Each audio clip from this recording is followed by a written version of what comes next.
It's no secret that California's finances have been a disaster for some time now, and that this has had an extremely negative impact on the level of funding for public schools throughout the state. California ranks near the bottom of almost all U.S. states and the District of Columbia in virtually every major statistic of school funding. But yet, every day it seems that there's new news, and there have been several major developments recently which have presented an even worse picture for school districts across the state and here in Oakland. Today we're going to talk to some of the top financial officers here locally and statewide to say just what this means for students here in Oakland and across California. I'm joined by Deputy Superintendent of Business Services for OUSD, Vernon Howe, and also Carlene Naylor, State Trustee for the Oakland Unified School District. Carlene, we'll start with you. Can you kind of paint the picture, tell us what happened yesterday in Sacramento and how that changes the outlook for school districts across California? Thank you, Troy. Last week, the governor signed several trailer bills that generated about $11.2 billion in cuts. He was counting, though, on receiving an additional $12.6 billion from tax extensions. Last night, the governor announced that he is no longer pursuing the Republicans in order to get 4 Republican votes to put the extension on the ballot for June. And so as of last night, we can assume that the extension of the taxes will not be on the ballot in June. This then could result in draconian cuts to education. The governor announced at the same time that this could result in $4 to $5 billion in cuts to education. $5 billion? $5 billion in cuts in education. And that means about $825 per student at a time when we are already in California $2,300 below the national average of per pupil spending in the United States. Now, these draconian cuts would mean that services to students in the classroom would or could potentially be severely impacted for not only Oakland but all districts in California. Vernon, as Deputy Superintendent for Business Services and OUSD, can you bring it home what these cuts mean, the $5 billion reduction in education funding? What does that mean in terms of an impact for OUSD? Sure. We've made assumptions as far as our budget development that we assumed at that point that this taxes would not be extended, and at that point we were told that combined with the governor's proposed budget in January, they were looking at about $350 less per ADA. And so we built our budget based on that scenario. And for us, that meant about a $12 to $13 million reduction. With this new information of going up to 825, that's additional about $18 million for us in terms of less revenues that we will receive. So a total of about $30 million less revenue for next year versus this year. On top of how much of a cut over the last 18-month cycle? Our budget, when we developed the budget for the current year, we actually cut about $120 million out of our overall operating total district budget for the current year. So this is not good news. We will be having a board budget work session on the 6th, which is a week from today. We'll be bringing some scenarios to the board in terms of what this means and what we propose as to how to deal with it. And some of the things that we would recommend or suggest will be very harmful to our district. So, but with no additional revenue and revenues being cut, we have to live within our means like any other business, and so reductions are some of the things we have to do, and we have to make those hard decisions to make those cuts. So over the past couple years, OUSD has reduced its budget by about a third, roughly, and this is at a time when California is already 47th out of 51 states in funding. So it seems that we're past the time of incremental change, and we're going to have to make some fundamental adjustments to the way that we do business. Can you talk about that? I can talk briefly about it. Without going into too much detail, because we haven't really talked to the board about it, but I mean, as most districts around the state, I mean, some of the things you look at in people have considered are reducing the school year, closing schools, salary rollbacks, additional reduction in staff. So those are some of the things that we'll have to kind of consider as we try to get our budget approved and balanced for next year. And Vernon, you talk a lot about some of the pressure points that the district has in terms of number of schools, number of students, size of schools, and size of class. Can you elaborate on how that could be affected? Yes, with less revenue, it does put pressure on increased class sizes. It does put pressure on reducing the number of schools that we operate. And so we'll have to look at those things over the long haul. You know, some of that may happen as we go into next year, and most certainly as we look in going forward with, if these cuts continue and they're ongoing cuts, we'll have to definitely look at class size and reduce the number of schools that we operate.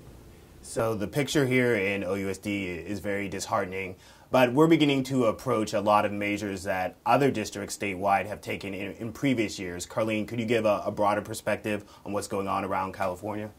Yes, over the last 2 to 3 years, because of the reductions in funding by the state, many school districts have made reductions, and those reductions, some of the ones that Vernon has just enumerated, we have school districts here in Alameda County who have reduced the instructional days to 175.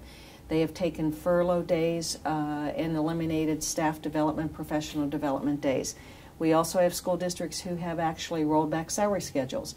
And so that kind of pattern has been going on the last 2 to 3 years, in addition to the layoffs that have been required. Oakland has been fortunate in the past in that they have not had to make as severe cuts in salaries or the layoffs, but we are to the point with this potential budget reduction, it will be a necessity. There won't be any other options that will be available to the school district. And let me just add, over the last few years, the state, we have been getting cut, just like in overall the country. The recession has hit and hit California hard. But the last couple of years, we've been fortunate, like most districts, to receive one-time fundings, stimulus dollars, federal stimulus dollars. So those have helped us to kind of ride out this wave of these reductions in state funding. But those were one-time dollars, and those are now gone. And so the kind of reductions that we're now having to make are both for the elimination of those one-time dollars and the reduction in state funding that continues. So it was okay for the last couple of years. We've been able to ride it out, but now we don't hear any talks of any additional stimulus funds coming to us.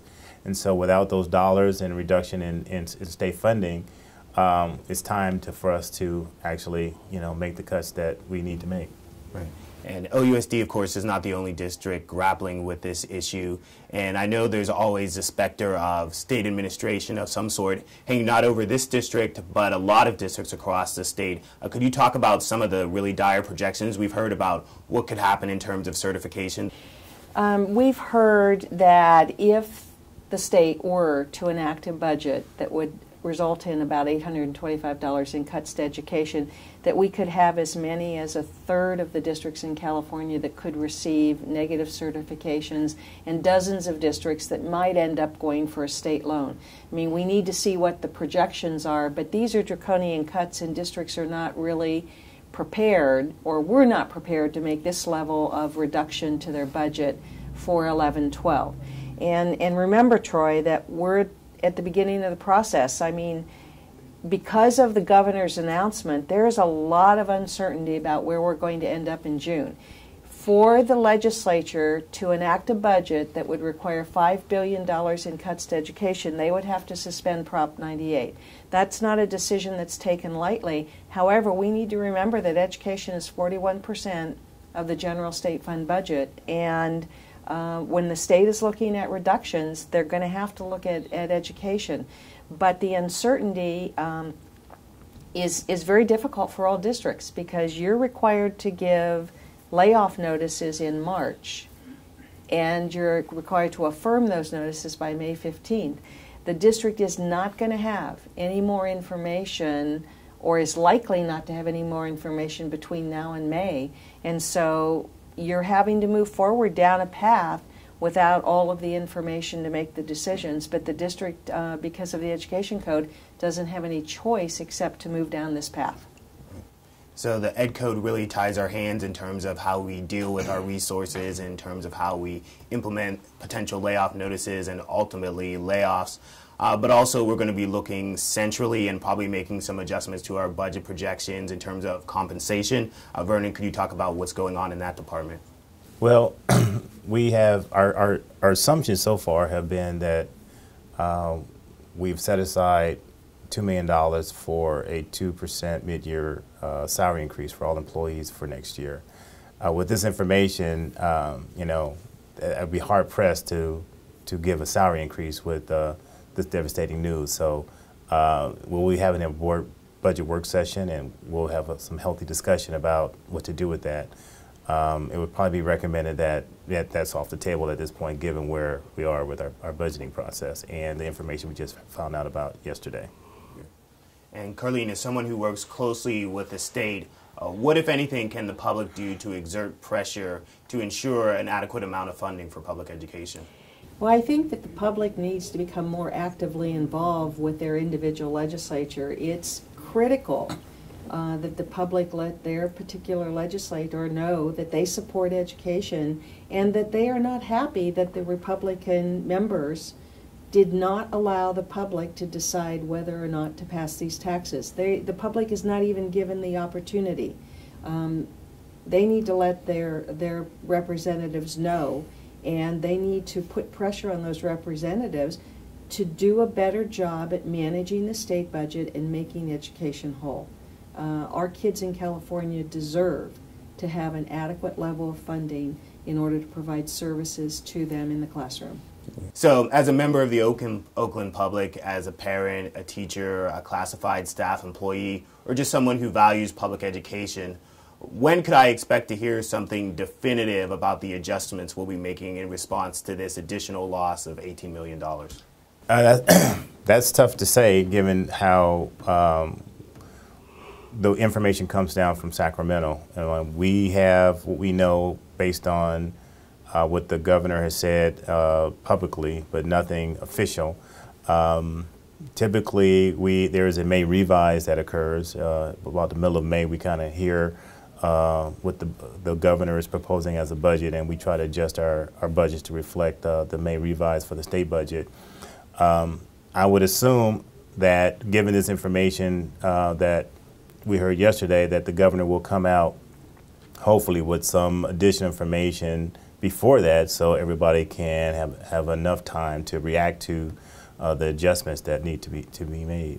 Thank you, Carlene. Thank you, Vernon, for discussing a difficult issue with the public at a time when we're all still trying to digest the implications. I hope you will continue to keep yourself informed. We'll try and aid in that process by providing regular updates on the OUSD website, and we urge you to contact your legislator, whatever representative you have, and take part in civic action to defend public education and to stop the cuts. Thank you.